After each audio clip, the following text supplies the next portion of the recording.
à tous et bienvenue sur ma chaîne Megan Budget. Aujourd'hui, on se retrouve pour le bilan de la première semaine du mois de mars. Et autant vous dire que j'ai jeté un petit coup d'œil, ça va être assez rapide, hein. Y a plus grand chose. En fait, c'était la semaine de mon anniversaire, donc bah voilà, je me suis fait plaisir. J'ai mangé à l'extérieur, j'ai pas fait mes gamelles. Bon, moi ça me dérange pas, j'avais de l'argent pour, et puis voilà, c'est fait pour être dépensé. Allez, on va regarder ça tout de suite. Alors, comme d'habitude, je vais remplir au fur et à mesure. Donc, pour les courses, il nous reste 6,35 €, dont un billet de 5 €. Donc ça, c'est chouette. Vous allez voir, j'ai pas mal de billets de 5 €, à défaut d'avoir d'autres billets. Bon, c'est déjà ça de prix. Hop, 6,35 €. Et on a dit qu'on remplissait au fur et à mesure. Donc moi, mon budget course pour la semaine, il est de 80 €. Hop. Du coup, comme la vidéo va être assez rapide, en fin de vidéo, pour ceux que ça intéresse, parce que j'ai eu quelques questions à ce propos, je vais tenter de vous expliquer comment je fais mes camemberts, comment je calcule mes pourcentages. J'espère que je serai suffisamment claire. Si c'est pas le cas, dites-le en commentaire et puis j'essaierai de trouver un autre moyen de vous expliquer. Voilà, alors course c'est fait. Pharmacie, j'ai fait un échange de mon billet de 10 contre 1 kg de pièces. Pour l'instant je ne l'ai pas utilisé. Sortie, il n'y a plus rien. On remet 20 € pour la semaine suivante. Je vais mettre un billet de 20. Voilà. Allez, hop, sortie.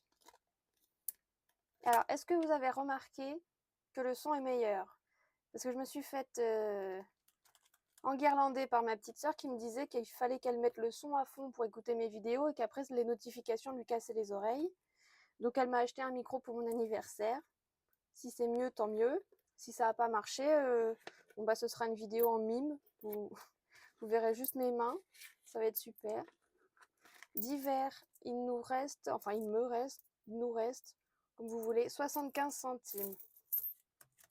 Hop, on re-remplit un petit billet de 10. Alors pour être tout à fait honnête, d'hiver est sorti, je sais pas où c'est passé. Voilà, je ne me souviens pas. C'était un peu une semaine hors du temps.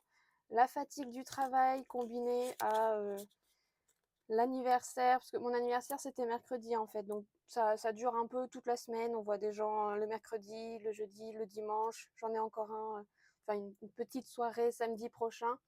Donc je sais plus où j'habite. Je suis enfin en vacances. Ça y est, je dors. Peut-être que ça ira mieux après. Mais tout ça pour vous dire que je sais pas où j'ai dépensé mon argent. Mais il m'en reste un petit peu.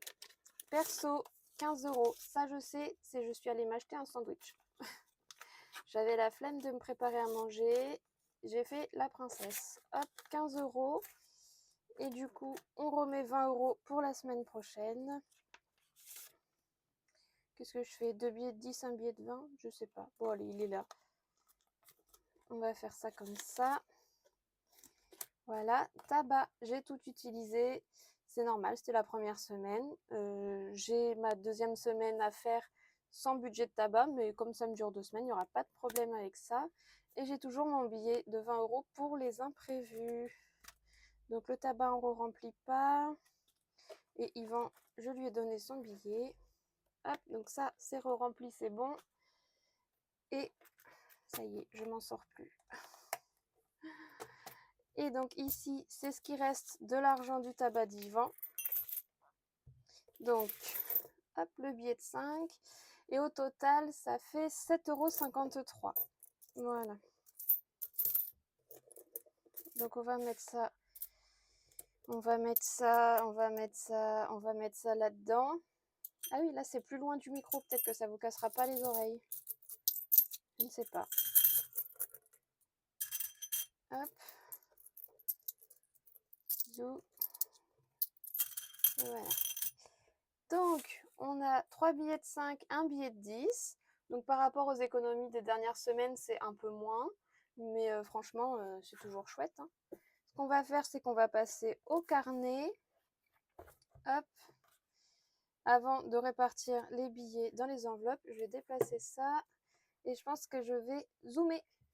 On y est. Donc, pour rappel, parce que j'ai des nouveaux abonnés chaque jour, vous comprenez, donc donc je réexplique au cas où quelqu'un atterrirait sur la vidéo par hasard. Donc ça, c'est mon petit tableau des dépenses de la semaine, donc que je remplis avec vous. Pour les courses, donc il nous restait 6,35, donc on a dépensé 73,65 €. Hop, en santé, on n'a rien dépensé cette semaine. Et de toute façon, j'ai mis un petit astérisque parce que c'est un budget au mois. Donc je ne le comptabilise que la dernière semaine du mois en cours, donc en l'occurrence du mois de mars. Sortie, il ne nous reste rien, nous avons dépensé les 20 €. Divers, il nous restait 75 centimes, on a donc dépensé 9,25 €. Perso, il nous restait 15 €, donc on a dépensé 5. Le tabac pour moi, eh bien, j'ai tout dépensé, donc 20 €. Le tabac divan, il lui restait 7,53 €, donc il a dépensé 42,47 €. Le psy, hop, une séance. Les chats, rien. Voiture, rien. Et imprévu, et rien. Ce qui fait que sur la semaine, on a dépensé 230,67 €. Voilà pour ça. Et je vais aussi, hop, oups, je vous ai fait bouger. Est-ce que vous y voyez toujours? On est bon. Je vais aussi remplir mon petit bilan hebdomadaire. Donc on est la semaine 10 de l'année. On avait un budget, tout compris les courses, les sorties et le psy, vu qu'il y a eu une séance cette semaine, de 260 €. On a dépensé 230,37 €. Et donc on a fait une économie de 29,63 €.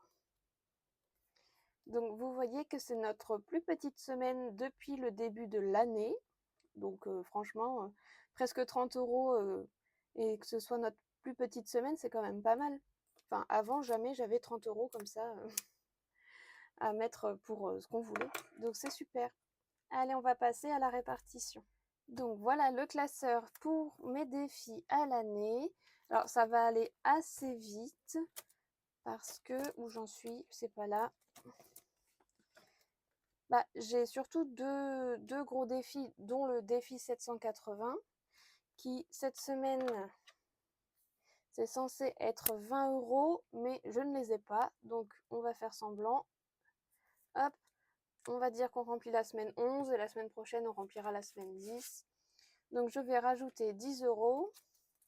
C'est ce que je vous disais, je ne sais plus quand par rapport à ce défi, il est assez exigeant. Donc moi, c'est la première fois que je n'arrive pas à mettre la somme que je me suis indiquée sur le défi. Ça me perturbe pas du tout. Mais si c'est quelque chose qui est récurrent, je peux comprendre que ça puisse en gêner certains. À combien on est là? 50, 100, 120, 130, 140. Purée, 140, c'est pas mal.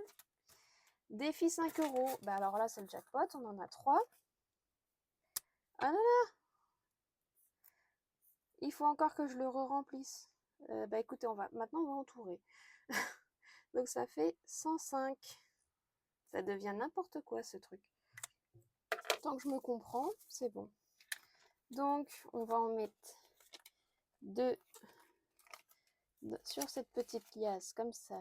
Hop, ça fait 100. Eh mais je viens de comprendre, ça veut dire que là j'ai 205 € en billets de 5. 2 fois 100 et 5. Oh la vache. Oh la vache. Bon, bah super. 205 €. Bon, très bien. Alors, le défi des pièces, je ne sais pas. Je vais compter rapidement mes pièces et je vous dis après où est-ce que je les mets. Alors, du coup, je viens de regarder, j'ai 4,30 €. Sachant que dans mon petit défi Survivor ou de l'hiver, enfin mes petits défis annexes, la somme minimale c'est 5 euros. En plus j'ai beaucoup de petites pièces, donc ce qu'on va faire c'est que mes 4,30 €, vu que je ne compte pas les pièces rouges, je vais les mettre dans le défi des pièces. Hop, 4,30 €. Et plus les 44,60, ça fait donc 48,90 €. Celui-ci de défi des pièces, je l'ai commencé au 1er janvier, tandis que le défi des 5 euros, je l'ai recommencé au 1er décembre. Parce que je m'étais servi de mon défi 5 euros l'année dernière pour acheter toute ma déco de Noël. Donc au 1er décembre, je l'ai stoppé, je l'ai dépensé et je l'ai recommencé. Ce qui explique que je sois déjà à 205 euros. Décembre, janvier, février, ouais, 3 mois et demi, c'est quand même bien. Donc voilà pour ça. Bah écoutez, pour la partie défi, épargne, tout ce qui se fait avec des billets et des pièces, c'est fini. Et pour ceux que ça intéresse, je vais maintenant vous expliquer comment je fais mes petits camemberts. Donc voici ce que j'entends par mes petits camemberts. En fait, c'est que je suis quelqu'un de très visuel, donc j'aime bien savoir par rapport à mes revenus, combien représentent et mes charges fixes plus ma dette qui est de 150 euros, mes enveloppes et éventuellement mes épargnes. Donc quand je le fais comme ça, je me rends assez vite compte. Regardez, voilà, là c'était en février, donc en début de mois, avec ce que j'avais prévu, ça donnait ça. Donc une toute petite épargne, la moitié en charges et dettes et quasiment la moitié en enveloppe. Et à la fin du mois, avec les économies de la semaine, j'ai eu 12 euros de plus de salaire, une fortune. Donc ça a fini par représenter donc les charges et la dette toujours 50% de mes revenus. Mais par contre, épargne et enveloppe, ça faisait quasiment un quart chacun. Donc c'est quand même pas mal. Je vois une évolution. Je vois que nos économies chaque semaine permettent d'inverser un peu la tendance. Donc voilà, j'ai eu quelques petites questions sur ça. Donc je vais tenter, je dis bien tenter, de vous l'expliquer assez clairement. N'hésitez pas à me dire si je suis incompréhensible, je le prendrai pas mal, vraiment, faut pas hésiter. Alors, me voici avec un stylo, une feuille blanche. Je ne pensais pas que ça m'arriverait de si tôt. Donc voilà, je vous ai mis sur le côté mon petit camembert. Je me dis que ce sera plus visuel que si vous voyez juste des chiffres sur ma feuille. Alors, quel est le principe? Le camembert, le grand cercle, ça représente vos revenus au total. Donc moi, pour ce mois-ci, mes revenus totaux, ça fait 2254. Donc, ce qu'on va faire, c'est revenus égale 2254 euros.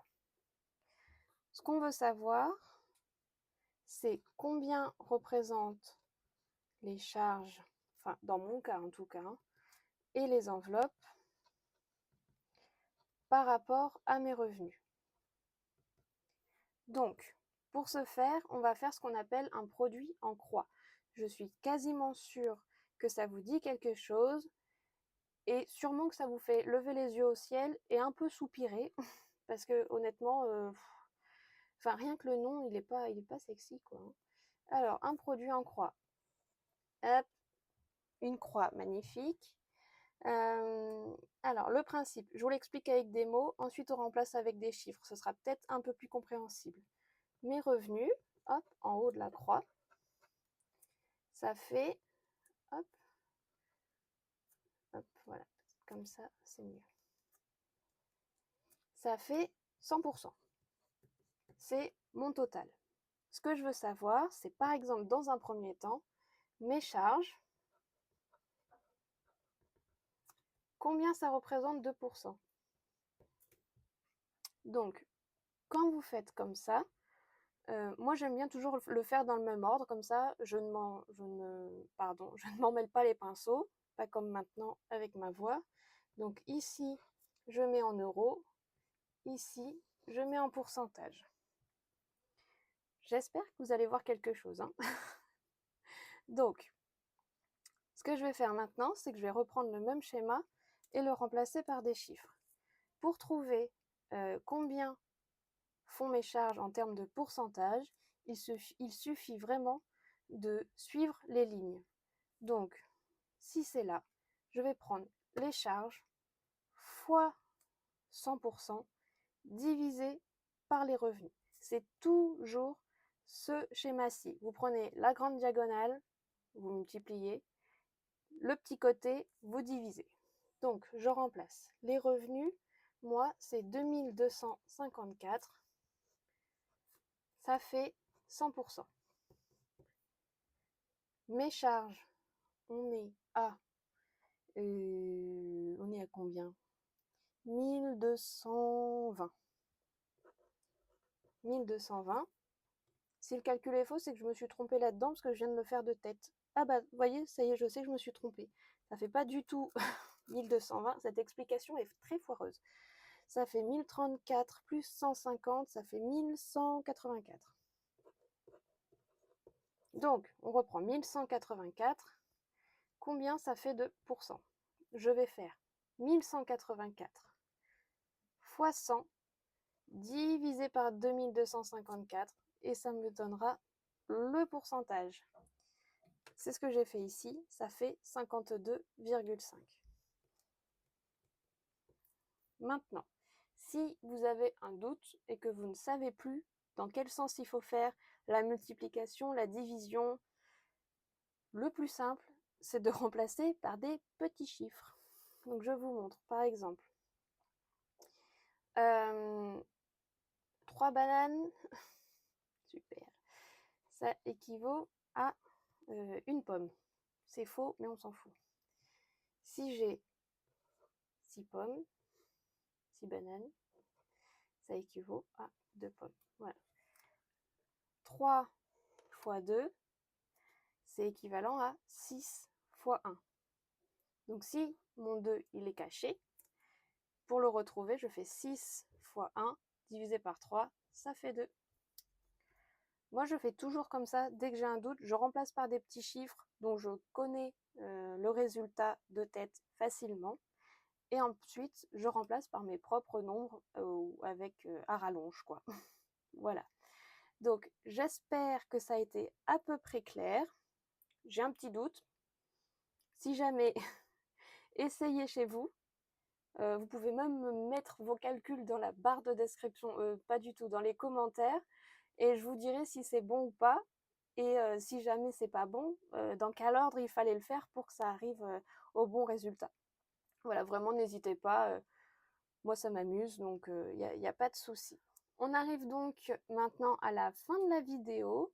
J'espère que ça vous aura plu, que le petit cours de maths vous aura pas fait fuir. C'est juste pour aider. Si je peux aider, tant mieux. Si vous n'avez rien compris, bon, je suis navrée. Je ne suis pas prof de maths. Mais n'hésitez pas à me poser des questions, j'y répondrai avec grand plaisir. C'est tout pour moi. Je crois que je n'ai rien oublié. On se retrouve dimanche prochain pour le bilan de la semaine 2 du mois de mars. D'ici là, une bise et portez-vous bien. Bye!